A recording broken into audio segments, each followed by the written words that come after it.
I'd love to get some thoughts from you on The Miz, really, and his development. Obviously, you're working very closely with him and did in the past. He has, in an affectionate way, a bit of a chip on his shoulder early in his career, in that he doesn't feel like he had the respect, and took a long time to earn the kind of respect that some wrestlers may have got a little bit more quickly or a little bit more easily because of his reality TV background and all that kind of thing. Now, with the fantastic career he's gone on to have, I'd love to get your thoughts and reflections on how he has evolved, both as a performer on screen and as a character, and as an individual, really, because you must be really pleased with how he's sort of progressed and what he's gone on to do.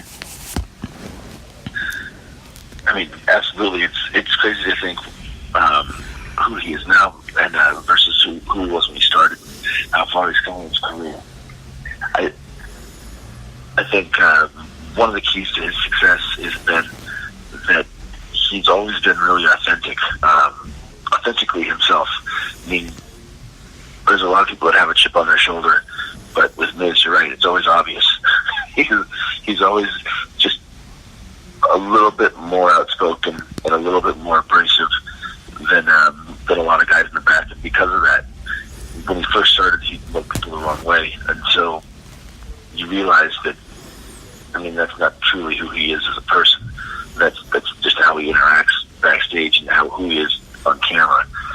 And that specific quality about him is perfect for professional wrestling, because it first of all makes people notice, and it gives him a definitive personality, public personality.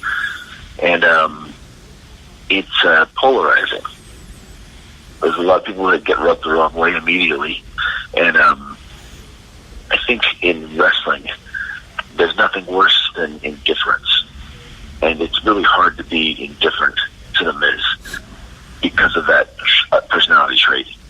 So while he rubs people the wrong way at first, when you get to know him, and I think this goes for fans, people watching him on TV, people going to shows, as well as the guys in the back, you realize that beneath all that, he's a really good dude, who's a loyal friend, and kind of consider a friend of mine. And do you think that, with his longevity now and the time and his body of work within the company, he does have, especially with European crowds, a really solid fan base now? And I think even if he might not admit it, he does have that kind of respect within the industry. Do you think he sees it that way now, or do you think he benefits from still working with that kind of stubbornness that drives him? I don't think you could say that he doesn't see it now, because of what he's accomplished and everything that he's done in his career. He has to see it.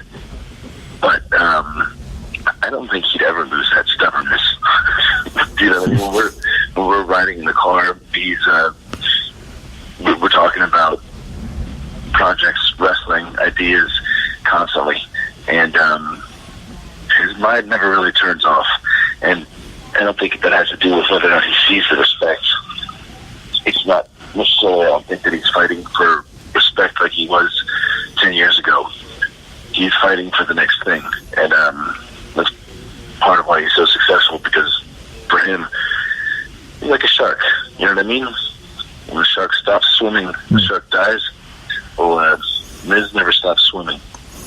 And just very lastly, before I let you go on, sort of taking one of those points further, you and he now, I'm not wishing to wish your lives away, but you're relative veterans, I suppose, now, in what some respects is a younger, perhaps, WWE and NXT dressing room than it used to be. When you reflect on your career, and likely he would do the same, do you find yourself in a position perhaps where you're offering advice to younger talents, or being the guy that younger performers maybe go to? In both of our cases, absolutely. I think, and when I was coming up, I would ask people for advice, and the same is true for him and I now. I don't usually offer unsolicited advice, because for some reason that's something that's always bugged me. But I'm there for anybody who asks, and people do. And